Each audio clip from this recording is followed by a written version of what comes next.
Hey guys, good morning. Sorry I'm late. Afraid I got lost on the path of life.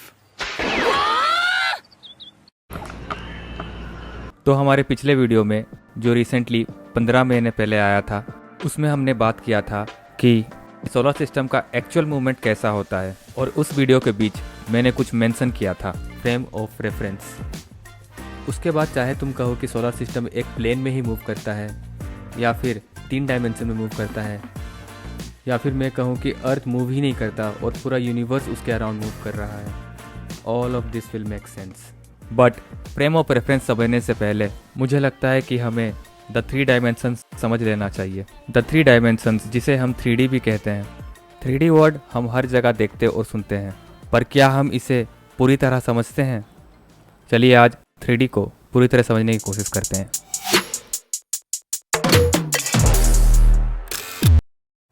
तो dimensions का मतलब होता है directions, straight और distinct directions. Direction जिसमें एक बॉडी मूव करती है।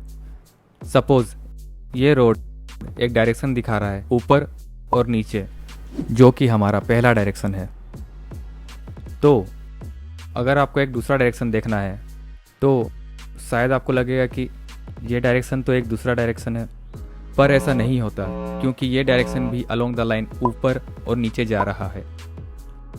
सो हमको एक ऐसा डायरेक्शन लेना है जो कि परपेंडिकुलर हो। ऐसे परपेंडिकुलर समझते हो ना? क्या? जो लोहे का पतली है ना, तो हम उसके परपेंडिकुलर हैं। एग्जैक्टली। और इन दोनों के बीच का एंगल होगा 90 डिग्री, और इस डायरेक्शन में बॉडी राइट और लेफ्ट मूव करेगी, ऊपर नीचे बिल्कुल नहीं। इसलिए ये पहले वाले से बिल्कुल ही डिफरेंट और नया डायरेक्शन है। और इन दोनों डायरेक्शंस के बाद जो तीसरा डिस्टिंक्ट डायरेक्शन बनाएगा वो इन दोनों के परपेंडिकुलर होगा, कुछ ऐसे। और इसमें बॉडी स्क्रीन के बाहर की तरफ और अंदर की तरफ मूव करेगी, ना ही अप डाउन और ना ही right left. And this is the third and the last distinct direction available for us. तो चलिए अब हम इसे मैथमेटिकली समझते हैं। तो मैथमेटिकली हम इन डायरेक्शंस को एक्सेस बोलते हैं, और जनरली हम पहले एक्सिस को एक्स एक्सिस और दूसरे को वाई एक्सिस बोलते हैं। नाउ सपोज ये एक पॉइंट ऑब्जेक्ट है और ये सिर्फ एक एक्सिस यानी कि एक डायरेक्शन में ही मूव कर रहा है, तो हम इसे सिर्फ एक कोऑर्डिनेट से रिप्रेजेंट कर सकते हैं। यहाँ नंबर 5 बता रहा है कि ऑब्जेक्ट एक्स एक्सिस के डायरेक्शन में 5 यूनिट्स मूव कर चुका है, और 0 बता रहा है कि वाई एक्सिस के डायरेक्शन में कोई मूवमेंट नहीं है। और सिमिलरली वही होता है जब ऑब्जेक्ट वाई एक्सिस में मूव करता है।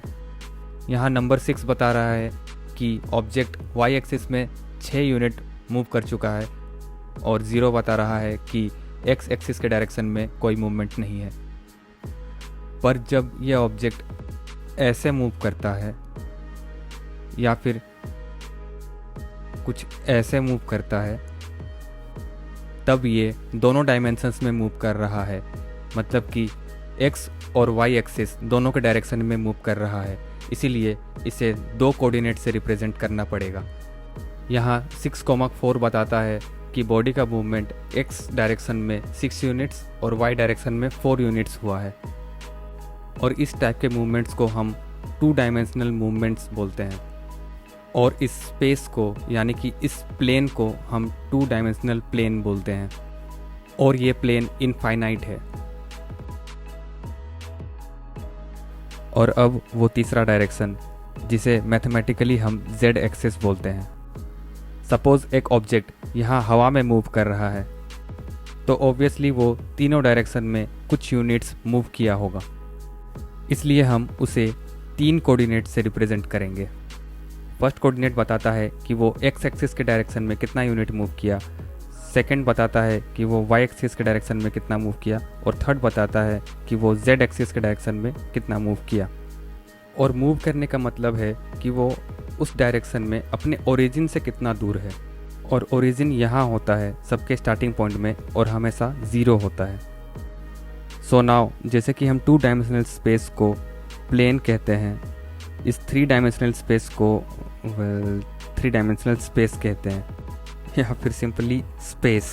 सो आई गेस अब तक सबको समझ आ चुका होगा कि दुनिया में हर चीज़ जो पार्टिकल से बनी है, चाहे वो सब एटॉमिक पार्टिकल्स जितना ही छोटा क्यों ना हो, सब 3 डायमेंशनल स्पेस में एग्जिस्ट करते हैं और सब 3 डायमेंशनल ऑब्जेक्ट्स हैं। सो दुनिया में हर चीज़ इंक्लूडिंग यू एंड मी, हम सब 3D ऑब्जेक्ट्स हैं।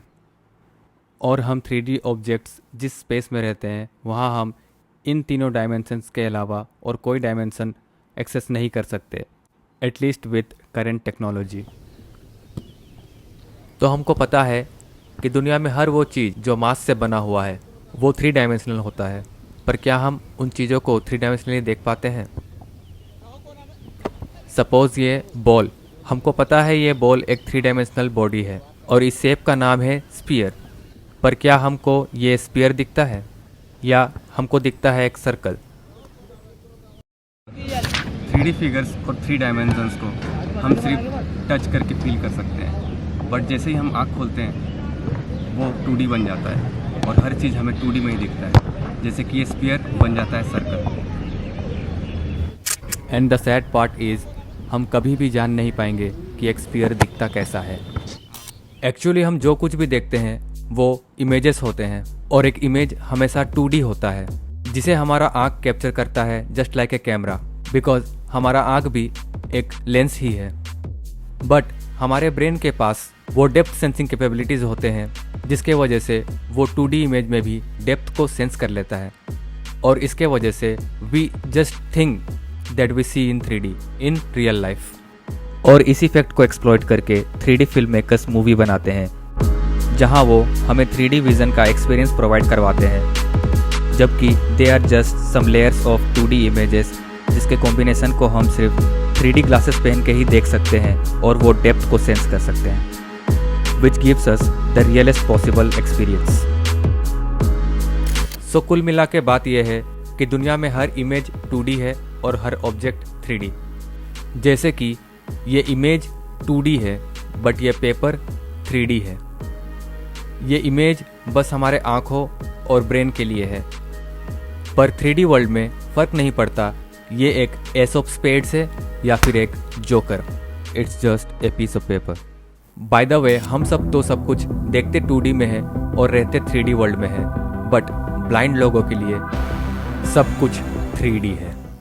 सो आई गेस अब तक सबको द 3 डायमेंशंस के बारे में समझ आ चुका होगा, as this video was going to be about those 3 dimensions. But एक और डायमेंशन है जिसमें हम सब मूव करते हैं, बट ये कोई स्पेशल डायमेंशन नहीं है। Just take 1 second pause and try to guess what is it. Yes, you guessed it right, it is time. Time एक ऐसा डायमेंशन है जिसमें हम सब मूव करते हैं, but we are trapped to move only in the forward direction in this dimension. हम पीछे नहीं जा सकते हैं या जा सकते हैं, और इसका स्पीड भी सेम होता है सबके लिए, या फिर नहीं। वेल, टाइम भी एक डायमेंशन ही है, बट ये थोड़ा वियर्ड डायमेंशन है और इसको समझना भी थोड़ा ज़्यादा डिफिकल्ट है। इसलिए इसके लिए एक डेडिकेटेड वीडियो चाहिए जो कि हम जल्द लाएंगे। तब तक के लिए आप द 3 डायमेंशनल वर्ल्ड को समझिए और इसको एक्सप्लोर करिए। और जाते जाते एक सवाल, हमने बात किया कि 2 डायमेंशनल चीज़ें क्या होती हैं और 3 डायमेंशनल चीज़ें क्या होती हैं, बट क्या आप एक एग्जांपल दे सकते हैं ऐसी चीज़ की जो 1 डायमेंशनल हो? अगर पता है तो कमेंट करिए। So we will see you next time. The 3 dimensions का मतलब कट